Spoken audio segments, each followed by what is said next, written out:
Hello, and welcome to the Haunted Tarot. Now, you may be wondering, Sanre, why is this course called the Haunted Tarot? And that is because in this course, we are going to be focused exclusively on communicating with spirits through the tarot. We will not be spending any time focused on memorizing the meanings of the cards. We have another course for that. This course is about developing your psychic awareness and your connection to the spirit realm. Now, I am a chaos magician, and most chaos magicians are devoutly atheist. I am not. There are many scientific explanations for the existence of a spirit realm. Call them dark matter life forms or intelligent waves in the quantum field. The declassified CIA document known as the Gateway Process, developed at the Monroe Institute, clearly states that there are many planes of existence, and these planes or realms are inhabited by beings with which we can make contact. Now, because this course is all about spirit communication, we will be using the spirit model of magic. So as a refresher, the spirit model of magic is the model of magic in which magic and divination are performed with the help of spirits. This is the most common model of magic used in the world. It is arguably the most powerful. It is the model on which almost all major world religions are based. Of course, it's not the only model of magic, and as a chaos magician, I utilize whichever model works for me at any given time. But as I said, I am not an atheist. So let's talk about what you're going to need in order to follow along with this course. You're only really going to need two things, but I'm also going to make two recommendations. You will need a deck of tarot cards. Today, I will be working with the Deviant Moon Tarot. This is one of my favorite decks. Any deck is fine, but you will need a deck of tarot cards. So if you don't have one, just pause the video, go to your local bookstore, go to your local metaphysics shop, get on Amazon. It doesn't matter. Just get yourself a deck of tarot cards and then come back to the video when you're ready. The next thing you will need is a target. And what I mean by a target is a clear idea of the spirit with which you want to communicate. Do not, and I repeat, do not go into these exercises with the intention of just talking to any spirit that happens along. Don't do that. Please.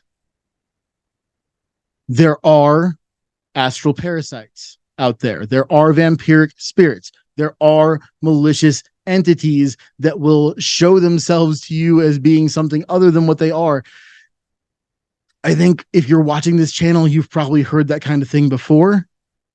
Protect yourself. And I'm going to teach you how to do that. So like I said, the second thing you will need is a target, and that is a clear idea of whom you wish to communicate with. Now for the two recommendations.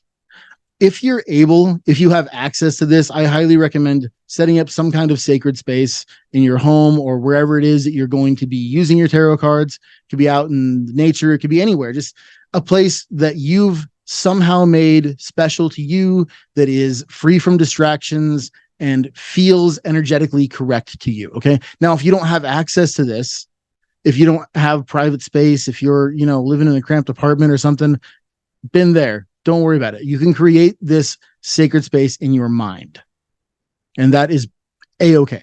Lastly, I recommend, if you don't know how to properly shuffle a deck of tarot cards, take 30 minutes and teach yourself how to do this, okay? And I'll tell you why. It doesn't actually matter. It doesn't actually matter. But if you're new at tarot, you're going to be struggling with a lot of doubt. And one of the doubts that many new readers struggle with is, well, what if I'm not shuffling correctly? Is that why I'm pulling these particular cards? No, it's not. Because what really matters is how you cut the deck. But in order to eliminate these doubts, just go ahead and take the time to learn how to shuffle your cards correctly. Okay, it'll greatly enhance your overall tarot practice, I promise. Now, your target could be a recently deceased loved one. It could be a spirit or deity with whom you want to work. It can be any non-corporeal being. It could be a thought form or an egregor even, okay?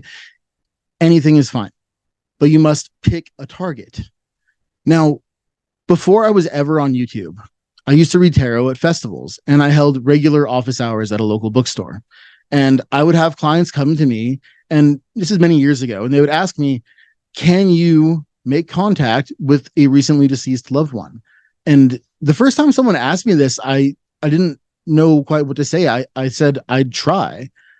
And what I discovered in the following years is that it is incredibly easy to make contact with the recently deceased through the tarot. And this is because the spirits of the recently deceased inhabit a layer of reality that is very, very close to ours. Different spirits and different entities inhabit different realms, and those realms may be closer or farther away to our own, but the spirits of the recently deceased inhabit a layer that is very close. But if you're not interested in conversations with the recently deceased, that's fine. There are many spirits with whom you may wish to communicate. So now that we've covered what we're doing and what we need to do it, let's go ahead and get into how to do it. Okay. So if you got your cards, spend a good amount of time just holding your tarot cards and getting a feel for them, right? They don't want to feel awkward in your hands. Give them, a good shuffle. I like to do this, move them back and forth. Just get really comfortable with them. Okay. While you're doing that, what I want you to do, breathe in slowly through your nose and out through your mouth, and place your focus on the spirit with whom you wish to communicate, and make that focus firm and centered in your mind. Be as calm as you can be.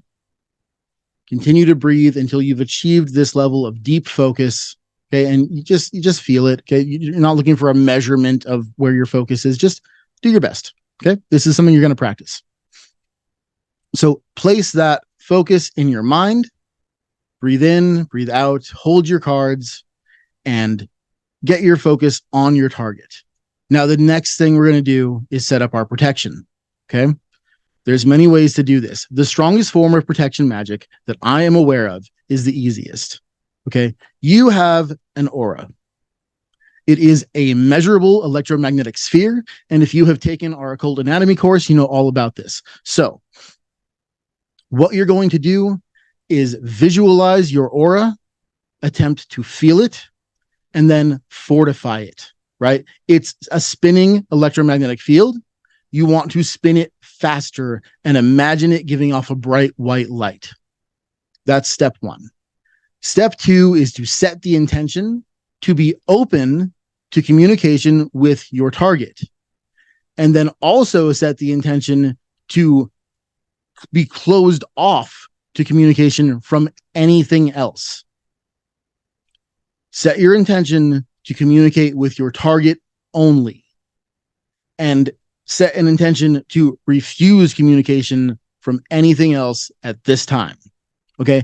And here's how this will go. You could say it out loud, or you could just say this to yourself in your head, whatever works for you.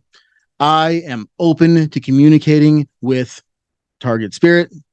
I am not open to communicating with any astral parasites, trickster spirits, or any other entity other than my target spirit. Okay. That's all you need to do. Set the intention, but make sure you do this. Don't skip this step. Don't skip this step. Don't skip this step. Okay. Cool. Now that we're in our meditative state, we've got our cards in our hands, we're just going to start shuffling. Just loosely shuffle. And if you have a particular question in mind that you want to ask the spirit, keep that question in your mind as you're shuffling. If you don't, your question could simply be, are you there? Or show me that you're there. It could be anything, right? But as a general rule, specific questions generate specific answers. Vague questions generate vague answers. Okay. Now, oftentimes, if you are attempting to communicate with the spirit of a recently deceased loved one, they may have stuff that they want to tell you that has nothing to do with your questions. And they may have been waiting for you to attempt communication with them for a very long time. So let them get out whatever it is they need to say. And what I'm saying is, if you ask the spirit of a recently deceased loved one a particular question and they just ignore your question, but they give you something through the cards that is clearly personal to you, don't ignore that just because it isn't the answer to your question. Okay? Another thing that will almost definitely happen. While you're shuffling, you may find that particular cards just jump right out of the deck. Don't go through the whole process of, oh, did that happen or did I drop them? No, this happens to all tarot readers. I call these urgent messages. Pay attention to them. Okay. Now, if you just drop your cards and you really did just drop the cards, then you probably just dropped the cards. Pick them up, try again. No big deal. Okay. Happens to everybody. But if the cards seem to just mysteriously fly out of the deck, pay close attention to that. Now, something I've noticed over the years is that when I am attempting to communicate with particular spirits, and especially if I'm attempting to communicate with the spirit of a recently deceased loved one, rather than just having a sense of knowing as to when to stop shuffling the cards, I will get something like a tap on the shoulder or a hand on my knee, maybe a sound, a whistle, or a voice. Something more external than I'm used to. And that's how I know I've made that contact. Now, that's not to say that that's exactly how it's going to be for you, but I want you to be open to looking out for sensations, sounds, sights, or feelings, any kind of feeling that lets you know that something is present. When you feel that it's time to stop shuffling, put your cards down, and I want you to cut the deck into 3 piles. Now, it doesn't have to be 3. I'm recommending 3 as a good place to start. But if you feel, not if you think, if you feel called to pull 1 card or 5 cards, go ahead and do that, right? This whole thing, psychic awareness is about feeling. It is not about thinking. You cannot think your way through this. You need to feel your way through this, okay? And it is through those feelings and understanding your feelings and identifying those feelings that you form that connection to the spirit realm. Okay, this is all an exercise in feeling. So once you're ready, take the top card from each pile and flip it over so you can see what it is. Now, it doesn't matter if you've been reading tarot your whole life or if you've literally never done this before. Okay, if you understand and already know the meanings of the cards, great. If you've never touched a deck of tarot cards before, great. Every deck you buy comes with a little book that tells you the meanings of the cards. And again, this course is not about memorizing those meanings. So it doesn't matter, right? Just go to the book and look, read the meanings of the cards you pulled, and then spend some time meditating on the answer you were given and how it relates to the question you were asked. All right, that's where I'm going to leave it for today. Practice this exercise. Do it over and over again. Okay. You don't have to do it every day. You could do it twice a day if you want to. What I'm saying is don't do it once a month. You're not going to develop that psychic awareness and that strong connection to the spirit realm if you don't exercise it. All right. So get to it, do this exercise, work at it, form that connection. Hey, thanks for checking out this lesson from the Order of Chaos Mystery School. If you'd like to join our community and get full access to all the courses, you can sign up at patreon.com/the Order of Chaos. I'll see you there.